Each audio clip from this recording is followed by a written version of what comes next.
Ok. Venez de Champagne. Et c'est pour rester, c'est pour rester. Ok. C'est bon. Que Dieu vous bénisse. Nous avons aussi une sœur. Elle va se tenir debout. Je sais qu'elle est un peu shy, mais ça va aller. Mets-toi debout, maman. Donne-lui le micro. Est-ce qu'on peut applaudir pour l'encourager? Nous voulons te connaître pour que si on te voit en route, on ne dise pas oh, cette sœur, on l'avait vue à l'église, mais qu'on t'appelle par ton nom. Alors dites-nous le nom. C'est Eliane. Quel beau nom. Et qui t'a invité? Hein? C'est Fallon. Et c'est pour rester ou tu es en route? Tu donnes ton nom encore. Ok. Que Dieu te bénisse. Est-ce que les gens qui sont aux alentours d'eux peuvent les embrasser, rapidement leur dire, enlever les adultes non, parce que maintenant tu dis non, que tu dois rester ici.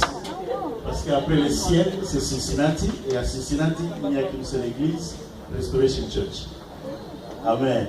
Salut la personne à tes côtés, dis-lui je t'aime, de l'amour du Seigneur, que tu le veuilles ou pas, je vais continuer à t'aimer, même si le diable cherche à nous séparer. Nous allons toujours nous aimer parce que c'est possible qu'au ciel nous soyons les voisins.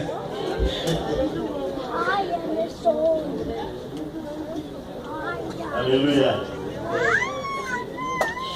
Ok. Maintenant, allons dans la Bible. Que chacun prenne sa Bible. Le temps file déjà. Nous allons tout faire pour récupérer. Je n'ai pas de traducteur aujourd'hui.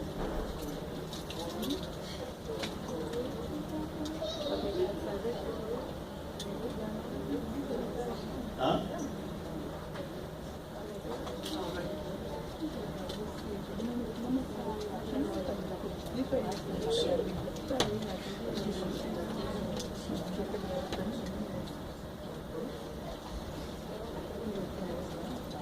Ok. On va parler sans interprète alors. Ça nous gagnerait peut-être du temps. Est-ce qu'il y a quelqu'un ici qui n'entend pas le français? Tous nous entendons. Prenons la Bible dans Daniel, chapitre 5, versets 1 à 6. Et comme des kangourous, nous allons sauter, aller de 17 à 30. D'habitude, je ne prêche pas sur de longs textes, mais aujourd'hui, c'est quand même nécessaire. Parce que le sous-thème que je vais utiliser dans les grands thèmes que nous avons, fais-moi voir ta gloire. Le sous-thème aujourd'hui, c'est la restauration du sacré. La restauration du sacré. Pour que nous voyions la gloire de Dieu, nous devons restaurer les sacrés. Daniel chapitre 5, à partir du premier verset jusqu'au 6, et puis nous lirons de 17 à 30.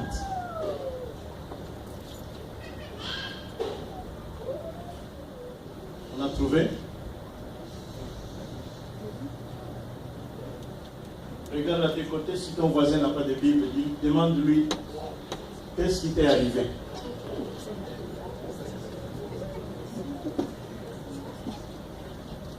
Amen. Le roi Belchassar donna un grand festin à ses grands au nombre de 1000. Et il but du vin en leur présence. Belchassar, quand il eut goûté au vin, fit apporter les vases d'or et d'argent que son père Nabuchodonosor avait enlevés du temple de Jérusalem, afin que le roi et ses grands, ses femmes et ses concubines s'en servissent pour boire. Alors on apporta les vases d'or qui avaient été enlevés du temple de la maison de Dieu à Jérusalem, et le roi et ses grands, ses femmes et ses concubines s'en servirent pour boire. Ils burent du vin et ils louèrent les dieux d'or, d'argent, de reins, de fer, de bois et de pierre. Alors en ce moment-là, apparut le doigt d'une main d'homme. Et ce doigt écrivit en face du chandelier, sur la chaude de la muraille du palais royal. Le roi vit cette extrémité des mains qui écrivait. Alors le roi changea de couleur. Ses pensées le troublèrent. Les jointures de ses reins se relâchèrent et ses genoux se heurtèrent l'un contre l'autre. Nous sautons jusqu'à 17. Daniel répondit en présence du roi: garde tes dons et accorde à un autre tes présents. Je lirai néanmoins l'écriture au roi et je lui en donnerai l'explication. Ô roi, le Dieu suprême avait donné à Nebuchadnezzar, ton père, l'empire, la grandeur, la gloire et la magnificence. Et à cause de la grandeur qu'il lui avait donnée, tous les peuples, toutes les nations, les hommes de toute langue étaient dans la crainte et tremblaient devant lui. Mais le roi faisait mourir ceux qu'il voulait. Et il laissait la vie à ceux qu'il voulait. Et il élevait ceux qu'il voulait. Et il abaissait ceux qu'il voulait. Mais lorsque son cœur s'éleva et que son esprit s'endurcit jusqu'à l'arrogance, il fut précipité de son trône royal et dépouillé de sa gloire. Il fut chassé du milieu des enfants des hommes. Son cœur devint semblable à celui des bêtes, et sa demeure fit ainsi les ânes, fit avec les ânes sauvages. On lui donna comme au bœuf de l'herbe à manger, et son corps fut trempé de la rosée du ciel, jusqu'à ce qu'il reconnut que le Dieu suprême domine sur les règnes des hommes, et qu'il les donne à qui il lui plaît. Et toi, Belteshazzar, son fils, tu n'as pas humilié ton cœur. Quoique tu susses toutes ces choses, tu t'es élevé contre le Seigneur des cieux. Le vase de sa maison t'était apporté devant toi, et vous vous allez te servir pour boire du vin, toi et tes grands, tes femmes et tes concubines. Tu as loué les dieux d'argent, d'or et d'airain, de fer, de bois et de pierre, qui ne voient point, qui n'entendent point et qui ne savent rien. Et tu n'as pas glorifié le Dieu qui a dans sa main ton souffle et toutes tes voix. C'est pourquoi il a envoyé cette extrémité des mains qui a tracé cette écriture. Voici l'écriture qui a été tracée. Compter, compter, peser et diviser. Et voici l'explication de ces mots. Compter, Dieu a compté ton règne et il y a mis fin. Peser, tu as été pesé dans la balance de Dieu et tu as été trouvé léger. Diviser, ton royaume sera divisé et donné aux Mèdes et aux Perses. Aussitôt, Belteshazzar donna des ordres et l'on revêtit Daniel de pourpre et on lui mit un collier d'or au cou et on publia qu'il aurait la 3e place dans le gouvernement du royaume. Mais ce n'était pas important tout ça parce que, verset 30, cette même nuit, Belteshazzar, roi de Chaldéens, fut tué. Lisons dans la Bible. Père, nous avons perdu le sens du sacré. Et aujourd'hui, avec ton Église, nous prions, Père, pour qu'elle soit restaurée dans nos cœurs, dans nos vies, dans l'Église et dans nos nations. Au nom de Jésus-Christ. Parle, Père. Nous t'écoutons. Amen. Bien-aimé, j'ai toujours été fasciné quand je lis la Bible par la vie de 2 serviteurs de Dieu. Il y a Pierre et il y a aussi Paul. C'est toujours bien quand il y a quelqu'un qui traduit parce que ça te permet de réfléchir à l'attendant. Mais nous allons avancer. Alléluia. 2 hommes de Dieu dans la Bible m'ont toujours inspiré. Pierre, la Bible dit, lorsque nous lisons Actes chapitre 5, le verset 15, la Bible dit que Pierre, quand il se promenait, les gens connaissaient sa route et on mettait des malades sur la route, sur leur lit.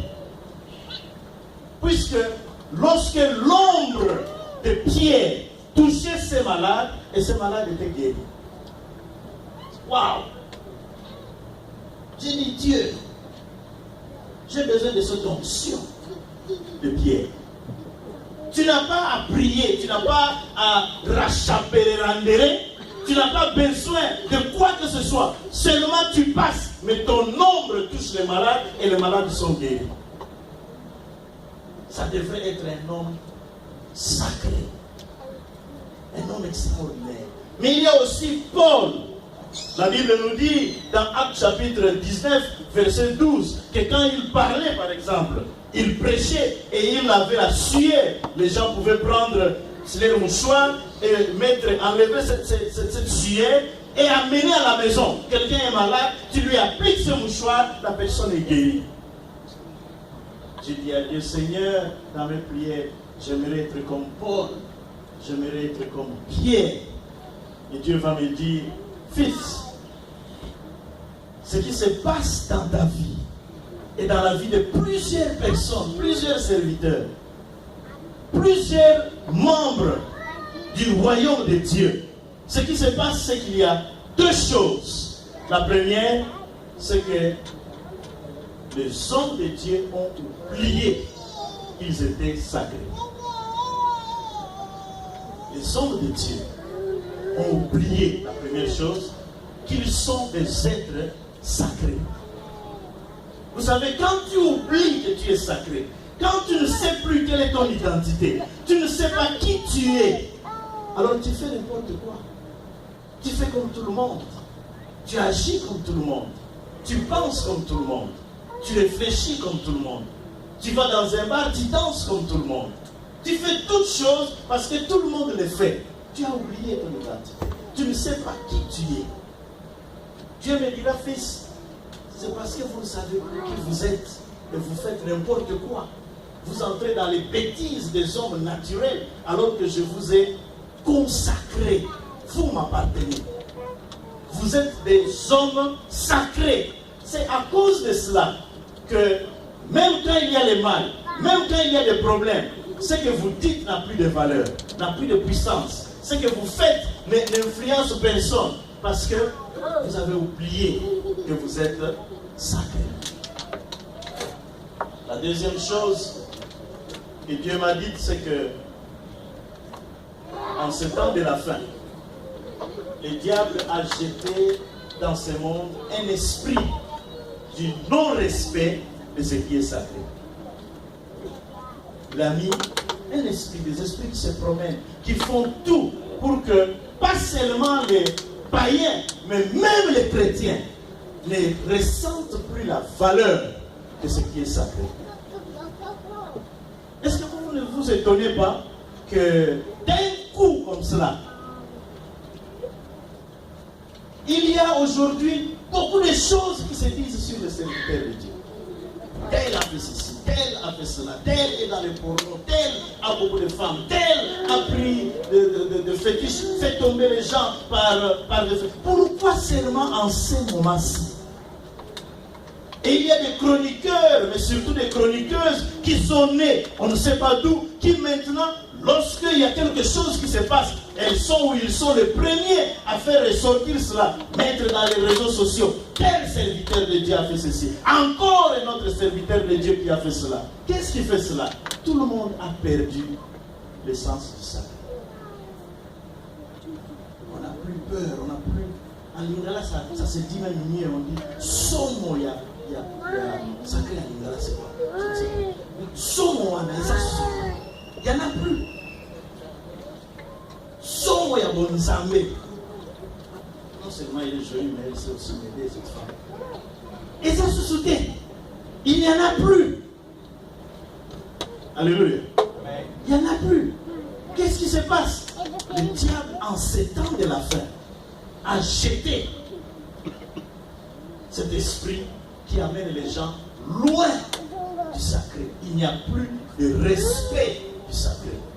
C'est ça qui fait, bien aimé, qu'aujourd'hui,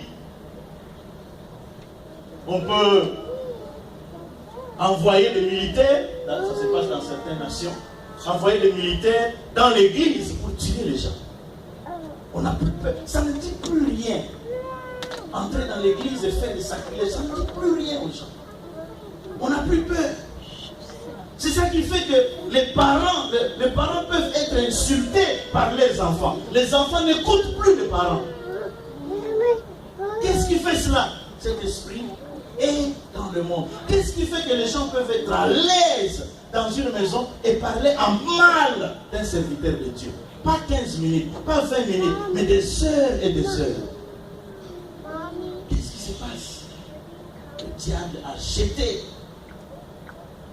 des esprits pour que quand l'essence du sacré est enlevée, alors la puissance de l'évangile n'est plus là. On ne respecte plus la chose de Dieu. On ne respecte plus Dieu. La vie devient normale. En France, par exemple, au moment où nous parlons maintenant, il semblerait, parce que je n'ai pas vérifié, que le gouvernement a autorisé la pédophilie. Ce n'est plus un problème. Comment? C'est une loi qui est passée. Donc maintenant, un petit enfant de 8 ans avec un vieux de 60 ans peuvent aller ensemble. Ce n'est pas un problème. Et en plus, maintenant dans les écoles, on peut enseigner à nos enfants. Je ne sais pas si aux États-Unis, je n'ai pas vérifié cela, si ça va se faire aussi. On peut enseigner aux enfants à se toucher, à devenir homosexuel, déjà à l'âge de 4 ans, à l'école. Bien-aimés, vous qui avez des petits-enfants, priez 3 fois par jour pour vos enfants. Moi, mes enfants ont reçu la base, ils grandissent. Si en tout cas quelqu'un vient, oh papa, je suis homosexuel, je suis ceci, je vais m'étonner, parce que la base, ils l'ont reçu. Vous qui avez encore des petits-enfants, c'est maintenant qu'il faut être beaucoup plus sacré et enseigner les sacrés à nos enfants. Sinon, vous les perdez. Alléluia. C'est quoi sacré? Qu'est-ce qui est sacré? Ce qui est sacré, c'est ce qui est divin, c'est ce qui est relatif au divin. C'est ce qui inspire la vénération. C'est ce qui inspire un respect religieux. Je suis allé dans le dictionnaire chercher ce qui signifie sacré. On dit sacré, ça vient du latin sacer, qui signifie séparation. Quand tu es sacré, tu es séparé. Tu ne peux pas faire comme tout le monde, tu ne peux pas parler comme tout le monde, tu ne peux pas agir comme tout le monde. Tu es sacré. Ce n'est pas pour rien que lorsque, par exemple, un pasteur est consacré, parce que ça, consacré vient aussi de sacré, lorsque tu es consacré, tout le monde s'attend à ce que tu ne fasses pas n'importe quoi, que tu ne dises pas n'importe quoi, que tu n'agisses pas de n'importe quelle manière. Tout le monde s'attend à cela. Pourquoi? Parce que tu es séparé. Mais est-ce que les chrétiens, eux aussi, ne sont pas sacrés? Parce que la Bible dit que les chrétiens, ce sont des hommes mis à part pour Dieu. À ton voisin, tu devrais être sacré. Et comment tu te comportes? Comme tout le monde. Comme tout le monde. Un autre dictionnaire dit sacré, c'est ce qui est passible de malédiction. Donc là, ça devient sérieux. C'est-à-dire, le sacré donne la bénédiction, tout comme ça peut donner la malédiction. Ça dépend de comment tu touches à cela, comment tu appréhendes cela. Le sacré peut t'amener la bénédiction, mais le sacré peut aussi t'amener la malédiction. Il y a combien de personnes dans notre église aujourd'hui pour qui nous prions, les choses ne changent pas. Alors il est question maintenant de chercher à savoir est-ce qu'ils n'ont pas touché au sacré.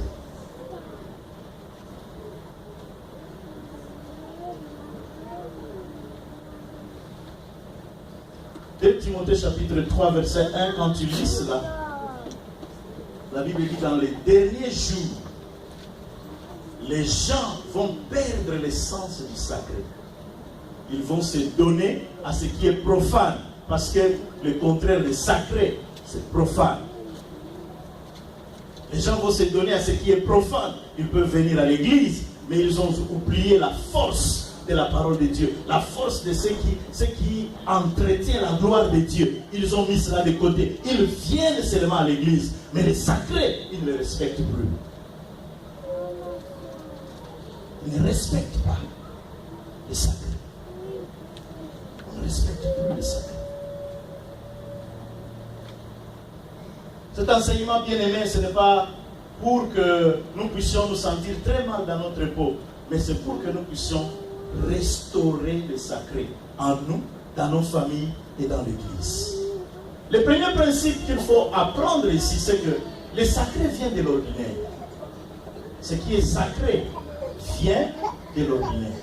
Par exemple, le temple est sacré, mais le temple a été construit d'une manière ordinaire comme toutes les autres maisons.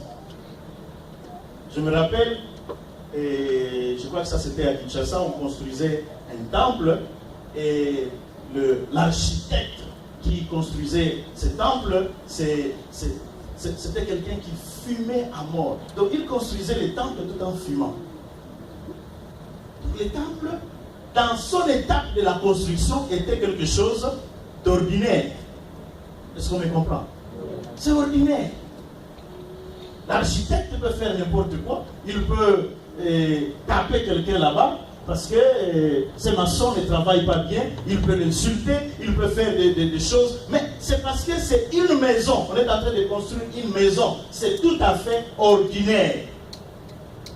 Mais le jour où le temple est terminé et qu'on le consacre à Dieu, ces jours-là, personne ne peut entrer avec sa cigarette là-dedans. Parce que c'est consacré. Les choses changent. Dès le moment où la chose est maintenant dédiée à Dieu, les choses changent. Pasteur Aimé, Pasteur Charlie, Pasteur Roméo, Pasteur Amos, Pasteur je ne sais pas moi qui ici, peut être un homme ordinaire. Il a une famille, il a des frères, il a des sœurs, il a sa maman, il a son papa, il a des amis. Mais le jour où il est consacré, il n'est plus un homme ordinaire. Tout est fini. C'est fini. Bien aimé, vous savez que la plupart des gens qui n'iront pas au ciel, ce sont les gens qui vivent nzinga nzinga na basali na nzambe. Parce qu'ils continuent à les prendre pour des hommes ordinaires. Ils les voient aller aux toilettes. Ils les voient, avant que tu viennes prêcher ici, tu es entré aux toilettes. Il a vu cela. Alors quand tu viens, même quand tu prêches, tu te regardes. Tu peux dire n'importe quoi, ça ne veut dire rien. Même Jésus-Christ, dans son village natal, il n'a pu rien faire parce que les gens le connaissaient. C'est le fils de Joseph. Nous connaissons sa mère, ses frères, les maris. Ils sont ici. Et Jésus-Christ n'a pu faire aucun miracle. Il y a beaucoup de personnes qui vont rater le ciel parce qu'ils ne voient pas le sacré dans cet homme ou dans cette femme que Dieu a choisi. Dis ça encore. Dis ça encore. Gloire au Seigneur. Donc le sacré vient de l'ordinaire. Les bois, les étoffes pour construire le tabernacle, c'était des bois ordinaires, c'était des étoffes ordinaires, c'était l'or ordinaire. Mais dès le moment où ce tabernacle a été consacré à Dieu, tu touches à cela, tu es mort. Il y a des gens qui voulaient en avoir, jouer avec, ils ont mis dans leur maison, ils voulaient même aider. La Bible dit que quelque part il y a des tabernacles qui voulaient tomber dans une des maisons. Et il y a quelqu'un qui est venu secourir. Il avait des bonnes intentions. Il voulait aider Dieu. Mais ce qu'il voulait toucher était sacré. Et lui ne pouvait pas les toucher. Il est touché, il est mort. Alléluia. Nous parlons avec le sacré aujourd'hui. Parce que nous ne connaissons pas que dès le moment où quelque chose est consacré à Dieu, dès le moment qu'une personne est consacrée à Dieu, cette personne ou cet objet devient dangereux. Très dangereux. Ça peut vous causer des problèmes sérieux. Ça peut vous détruire. Mais aussi, d'abord, l'objet de cet homme ou de l'objectif, je voulais dire, de cet homme ou de cet objet qui est consacré, ce n'est pas pour maudire, c'est pour bénir. c'est pour bénir.